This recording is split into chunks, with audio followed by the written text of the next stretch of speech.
Yo, what's up mga ka-off duty lights and sound? So for today's video ay i-address natin yung concern ng ating isa sa mga viewer o subscriber or follower na si Sir Wensky. Ayan, Wensky Herbs. Alright. So sabi niya dito, nice sir. Next naman sir, isang EQ at crossover pang mid-high. Tapos isang crossover pang sub. Thanks sir. Alright. Wow naman! So nag-comment siya sa isang video ko yung patungkol sa paano magpa-set up nung hard kick gamit lang ang equalizer. So doon siya nag-comment sa video ko. Alright, so Sir Wensky, ang video na to para sa'yo. Hindi totoo yan. So again sir, yung equalizer ko is ginagamit ko lang talaga siya pangtanggal ng feedback. So most likely, yung aking equalizer sa mid-high is naka-flat lang siya. Okay? Naka-flat. So dito usually ako medyo critical na adjust ng ating frequency. Ayan. But lalaruin din natin yan sir. Huwag ka mag-alala. Bola lang yan. Alright. Okay sir, so sa setup natin is gumamit tayo ng mixer. Tapos amplifier para sa ating subwoofer. Ayan. Tapos equalizer. Tapos crossover. At saka isa pang amplifier para sa ating mid-high. Ayan. And ito yung mga gagamitin natin na chords sir. Bali, 6 siya na XLR male to female. At isang PL jack, mono PL to male XLR dual. So splitter siya sir. Ayan. So ang ito sir na XLR, ginawa ko nilang yellow para mas madali siyang maintindihan or matandaan. Ayan. So dalawang XLR from mixer papunta itong equalizer. And then from equalizer, input left and right, papunta naman itong amplifier na pang mid-high. Tapos itong splitter natin sir from aux out papuntang crossover, and then another dalawang XLR papuntang from crossover papuntang amplifier na pang subwoofer. Okay, so sa connection na tayo. Alright. Okay, so unahin muna natin tong left and right main output na XLR. Alright, ito. Left and right. And then, sunod natin yung auxiliary. Okay, eto sir. Aux out. Ayan. Okay, punta naman tayo sa ating processors. Alright. So, galing mixer. Ito yung dulo niya, papuntang equalizer. Okay, so ito yung sa main out na XLR sir ha. Okay. So, ito yung sa left. Tapos ito naman yung sa right.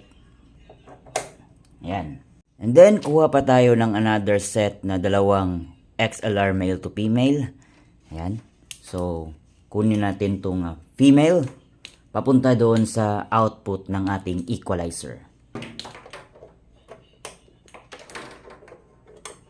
Ayan. So, itong dalawa sir, yung dulo ng ating out. Ayan. Papunta na ito sa ating amplifier na pang mid-high. Which is, ito. Nasa baba. Okay? Okay, so ito yung from left na equalizer at right equalizer. Okay? Papunta natin dito sa ating input A at input B. So, left for input A. Tapos, papunta naman tong input B. Yan. Okay. So, sa subwoofer naman tayo, sir. Alright. Medyo harang siya. So, iwahing. Tabi muna natin itong mga wires, sir, kasi humaharang sa camera eh. Alright. Okay, so ito sir is galing tong aux out, di ba? Okay, so lagay natin sa left input at saka sa right input ng ating crossover. Alright. So lagay na natin sa left. Yan. At saka sa right. Alright. So, ito sir, explain ko din yung setting sa likod ng ating crossover. So, ito yung setting sa likod ng ating crossover. Okay? So, may nakikita tayong button dyan, sir, na stereo 3-way at stereo 2-way. So, yung settings na gagawin natin, sir, is stereo 2-way. So, gayahin nyo lang tong picture dito. yung isa nakalubog at yung isa nakaangat. So, etong dalawang button na to, sir. Ayan.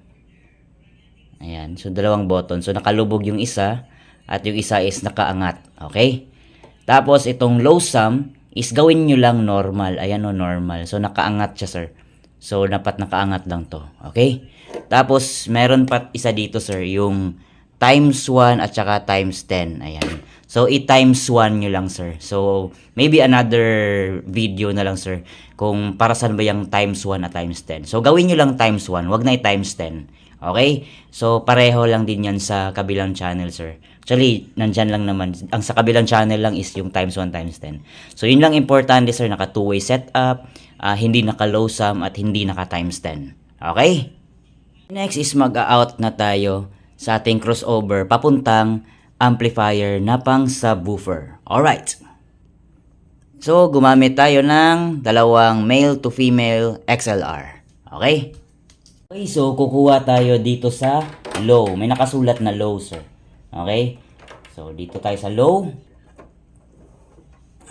Ayan. Tapos, yung isa pang XLR, dito din sa low. Okay. Tapos yung dulo nito, sir, is papunta na sa ating amplifier na pang subwoofer. Alright. So, same pa rin, left to left, or input A. Pareho lang yung left at input A. Then, input B. Ayan. Di mapasok. Okay. Wow! So, recap natin yung connection natin, sir. Okay, so eto na yung recap natin.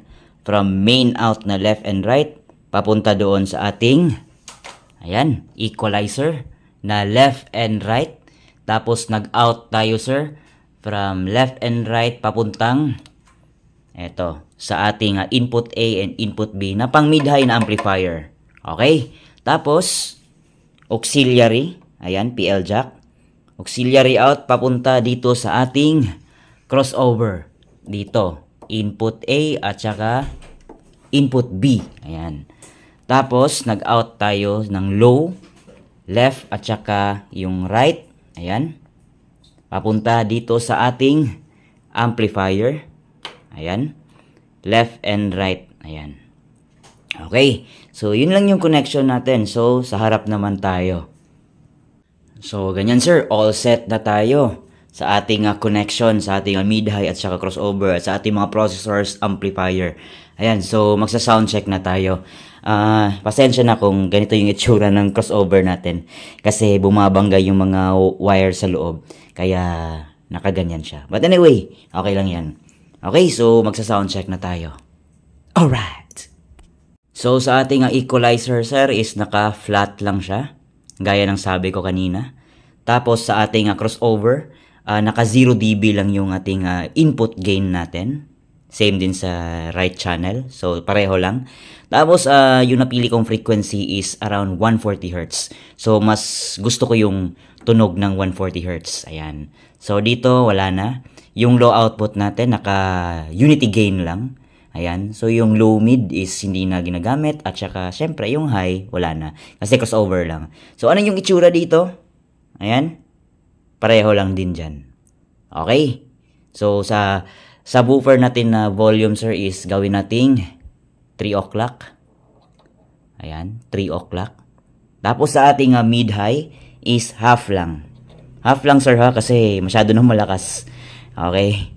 So, hindi na natin palakasin, sir, kasi hindi na, puro distortion na lang kasi hindi kaya ng cellphone ko yung audio out.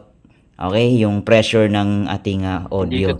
So, tamang-tama lang. Tapos mag-headset kayo, sir, ha, para mas marinig nyo yung difference. Okay? Alright. And sa pag-sound check natin, sir, unahin natin yung mid-high. Tapos dahan-dahan natin ipasok yung subwoofer sa pagpihit natin ng aux. So, pakinggan nyo lang yung mabuti kung ano yung difference. Okay? So, ganun lang kasimple yung sound check natin. Okay, sir, so ang una yung maririnig sa mga 5 to 10 seconds is yung mid-high. Tapos dahan-dahanin ko nga iangat yung aux. Tapos maririnig nyo na yung subwoofer. Okay, so let's go.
So ayun, Sir Weng Skierbs, ayan, unique naman ang pangalan mo. Bola lang yan.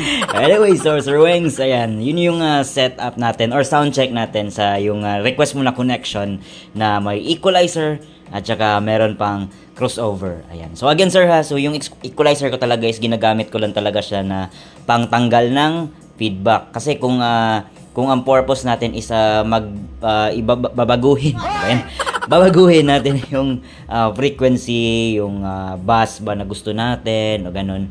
So dito na ako sa crossover. Ayan, sa crossover na ako nag-a-adjust. So equalizer para sa feedback lang talaga. And then usually naka-flat lang ako dito sir kapag lang sound tripping lang ha.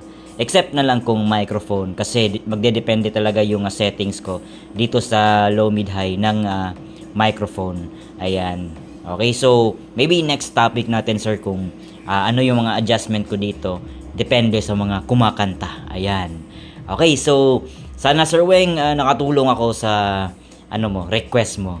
Ayan. Okay. So hanggang sa susunod na mga tutorial at setup ng ating sound system mga ka-off duty lights and sounds. Alright.